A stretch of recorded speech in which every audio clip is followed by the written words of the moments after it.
Hello doctors, welcome NEET PG 2025। जो NEET PG 2025 का जो काउंसलिंग प्रोसेस है, बाय 15th सितंबर वो स्टार्ट हो जाएगा। Today we will discuss the domicile based reservation. जो सुप्रीम कोर्ट की रूलिंग थी, जनवरी 2025 की रूलिंग है, क्या वो दिस ईयर इम्प्लीमेंट होगी या नहीं होगी? अगर होगी तो उसका क्या इम्पैक्ट पड़ेगा? क्या उसका इम्पैक्ट जो सेंट्रल यूनिवर्सिटीज़ हैं उन पर पड़ेगा? क्या जो जो एमसीसी जो काउंसलिंग कंडक्ट करता है ऑल इंडिया कोटा की, क्या उस पर उसका असर पड़ेगा, या फिर स्टेट्स पर असर पड़ेगा? क्या पड़ेगा? क्या इशू है? देखो, 26 मई को गवर्नमेंट द्वारा जो स्टेट से ओपिनियन मांगा गया था, परंतु अभी तक उसका कोई अपडेट नहीं आया। क्या दिस ईयर जी डोमिसाइल बेसिस रिजर्वेशन जो इम्प्लीमेंट जो सुप्रीम कोर्ट की रूलिंग है होती है या नहीं? जो एमसीसी का इंफॉर्मेशन बुलेटिन आएगा उससे ही मालूम होगा कि ये दिस ईयर जी जो जजमेंट है ये इम्प्लीमेंट होगी। जो हम डिटेल में स्टडी करेंगे, क्या सिस्टम है, क्या होगा, किस पर इसका असर पड़ेगा, कहाँ-कहाँ जो असर पड़ेगा। देखो, सबसे पहले तो सेंट्रल यूनिवर्सिटीज़ हैं, जहाँ पर 50% ऑल इंडिया कोटा है एंड 50% जो आईपी कोटा है, जैसे दिल्ली यूनिवर्सिटी है, ईएमयू है, बीएचयू है, इंद्रप्रस्थ जैसे यूनिवर्सिटी है। जहाँ पर डोमिसाइल बेसिस रिजर्वेशन नहीं है, और जो इंस्टीट्यूशन जो प्रेफरेंस जो रिजर्वेशन है उस पर इसका कोई असर नहीं पड़ेगा। इसलिए जो सेंट्रल यूनिवर्सिटी की एमसीसी जो 100% सेंट्रल यूनिवर्सिटी की जो काउंसलिंग कंडक्ट करता है उस पर जो अगर ये जजमेंट लागू होती है तो उस पर इसका कोई इम्पैक्ट नहीं पड़ेगा। सेकंड, जो एमसीसी जो काउंसलिंग प्रोसेस जो करता है उसमें 50% सीट्स जो स्टेट्स की होती हैं एंड 100% जो सेंट्रल यूनिवर्सिटीज़ की होती हैं, 100% जो डीएनपी की होती हैं। परंतु जो ये सीट्स है, इन पर कहीं भी डोमिसाइल का सिस्टम नहीं है, डोमिसाइल का क्राइटेरिया नहीं है। इसलिए इन जो सीट्स है जो एमसीसी जो काउंसलिंग कंडक्ट करता है, इस पर जो इस जजमेंट का कोई इम्पैक्ट नहीं पड़ेगा। नेक्स्ट जो थर्ड जो स्टेप है, स्टेट्स जो स्टेट कोटा है 50% उनका जो काउंसलिंग प्रोसेस जो करते हैं, उनमें जो स्टेट में 85% वो स्टेट अपना डोमिसाइल बेसिस करता है, 15% जो आईपी इंस्टीट्यूशन प्रेफरेंस के तौर पे वो कंडक्ट करता है।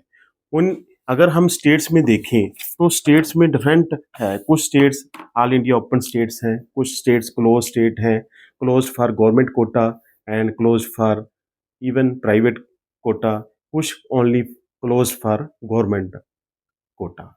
जो रिजर्वेशन पैटर्न है वो इसी तरह लागू रहेगा। जो सेंट्रल का जो रिजर्वेशन बेस्ड बेस है वो वही रहेगा, जैसे कि SC category 15% and ST category 7.5%, OBC 27%, EWS 10% and PWD 5%।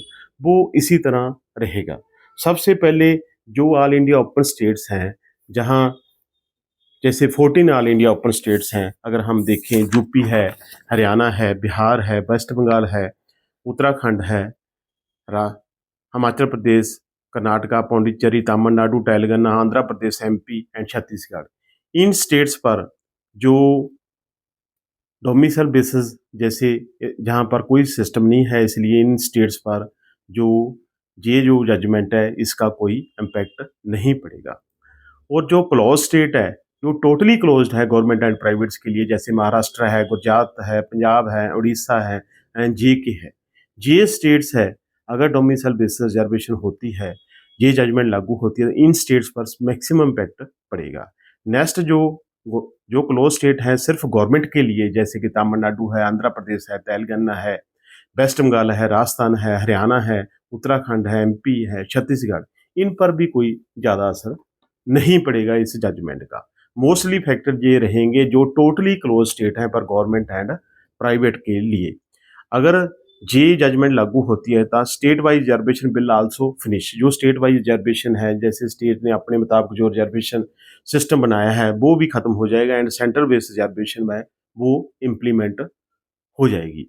और अगर ये जजमेंट लागू होती है, एमसीसी के जो इन्फॉर्मेशन बुलेटिन है उसमें जो इसका इंक्लूड होता है और ये जजमेंट लागू होती है, तो फिर ये काउंसलिंग प्रोसेस है स्टेट्स का डिस्टर्ब होगा एज वेल एज सेंटर का भी डिस्टर्ब होगा इसका, क्योंकि बहुत स्टेट ऐसे हैं जो स्टूडेंट्स को जैसे एक स्टूडेंट, मान लो कि एक स्टूडेंट हरियाणा का है, वो महाराष्ट्र में एमबीबीएस करता है, तो महाराष्ट्र का भी उसे एमबीबीएस बेस जो स्टेट कोटा मिलता है, हरियाणा का उसे डोमिसाइल बेसिस मिलता है।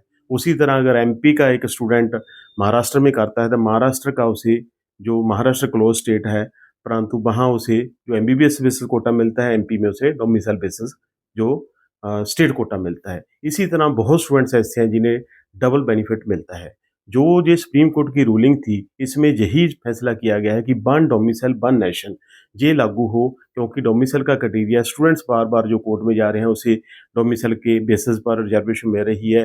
मान लो एक पंजाब का स्टूडेंट है, अगर पंजाब का स्टूडेंट कहीं एफएमजी स्टूडेंट है, उसे कहीं रिजर्वेशन नहीं मिलेगी, पंजाब में भी नहीं मिलेगी, क्योंकि वो जो पंजाब में एडमिशन में मिलता है वो सिर्फ इंस्टीट्यूशन बेसिस मिलता है और डोमिसाइल बेसिस ये नहीं दे रहे। ये डिफरेंट पैटर्न है, इसीलिए सुप्रीम कोर्ट की रूलिंग है कि सभी एक यूनिफॉर्म पैटर्न पर डोमिसाइल का सिस्टम है जो क्लोज होना चाहिए। किसी स्टेट में कुछ है, किसी स्टेट में कुछ है। उसी तरह जो हमारा फीस स्ट्रक्चर है वो भी यूनिफॉर्म नहीं है। होप कि दिस ईयर ये लागू होता है या नहीं होता है, इसके बारे में कहना बड़ा मुश्किल है, परंतु जब भी इसका काउंसलिंग प्रोसेस शुरू होगा, जब इन्फॉर्मेशन बुलेटिन आएगा एमसीसी का, उसके बाद ही इसका मालूम होगा कि दिस ईयर ये लागू होता है या नहीं। अगर लागू होता है तो कुछ स्टूडेंट्स को बेनिफिट मिलेगा, कुछ स्टूडेंट्स को इसका जो बैड इफेक्ट रहेगा, परंतु जो स्टेट्स है, जो फुली क्लोज स्टेट्स हैं, उन पर ही इसका इम्पैक्ट पड़ेगा। रिजर्वेशन पर भी वहाँ पर इम्पैक्ट पड़ सकता है, परंतु जो सेंटर बेस्ड रिजर्वेशन सिस्टम है वो इसी तरह लागू रहेगा। जो इंस्टीट्यूशन बेस्ड रिजर्वेशन है वो इसी तरह लागू रहेगा। जो एमबीबीएस बेसिस आपको किसी स्टेट का कोटा मिलता है वो भी उसी तरह लागू रहेगा। मेरी इस वीडियो को शेयर करना, लाइक करना, सब्सक्राइब करना, किसी को भी पेड काउंसलिंग की ज़रूरत हो मुझे कॉल करना, क्योंकि जो भी मैं एडमिशन का जो मेरा बेस है वो सिर्फ रैंक बेसिस है। और इस चैनल को और मेरे टेलीग्राम चैनल को भी ज़रूर